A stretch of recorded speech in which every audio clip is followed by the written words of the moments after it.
नमस्कार समस्त को मु आपण मानकर प्रतीक्षा स्वागत करछि मोर आ गोटे नुआ वीडियो रे। आज थिला पंचुकर मोर प्रथम दिन। तो मोर एक्चुअली नुहे बहुत लोग आज पंचुक करूछंती। तो आहुरी भी बहुत लोग अछंती 7 दिनिया पंचुक करूछंती, किंतु आमे 5 दिन एटा करू। तो आज सकाळे सकाळे जल्दी जल्दी आमे उठिकी बाहरी जाइलु मंदिर को, कहीं सेठी हबारला आरती।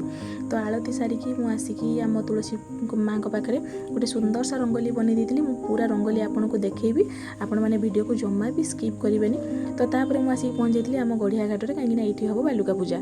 तो बालुका पूजा तो आपने जानते खाली गढ़िया कूल नुहे, मैंने नदी में भी करती। तो जी जो इच्छा से करती, कि आमर ये गढ़िया ही हुए। तो बालुका पूजा माने हूँ जो मैंने उपास करते पंचुकर, तो जिते जन होता ना बालुका उठा जाए ये, आउे गुआ पैसा बसैक ये मानसिक करा जाए। तो मुझे टाइम टिके भी वेस्ट न करके चली आसली पूजा करने, कहीं मत पूजा सारा पुणी तुलसी माँ पाखे पूजा हम से बालुका पूजा ठू बालुका उठा सेठी जाकि पुणी आउ थे पूजा करा। तो से दुई आड़े पूजा हम। तो मत एगुड़ा सब सारिकी भी मत पुणी स्कूल जबार था। तो से बाहरी आसती, बाहरी आसिक पूजा फटाफट सारिदेली। आठी भोगरे जो प्रसाद लगे सेटा कदली भी आप लगे पारे, किंतु आर मेन भोग हूँ ताल गजा। तो ताल गजा को बापा चिरिकी रखी थे, तो ताकू आनिकी मु बाहर करके प्रसाद भाव में लगेदेली। एमतीका भाव में मोर किसी पंचुक पूजा। तो आपण मानक केमती लगे निहाती कमेंट रे जनइबे।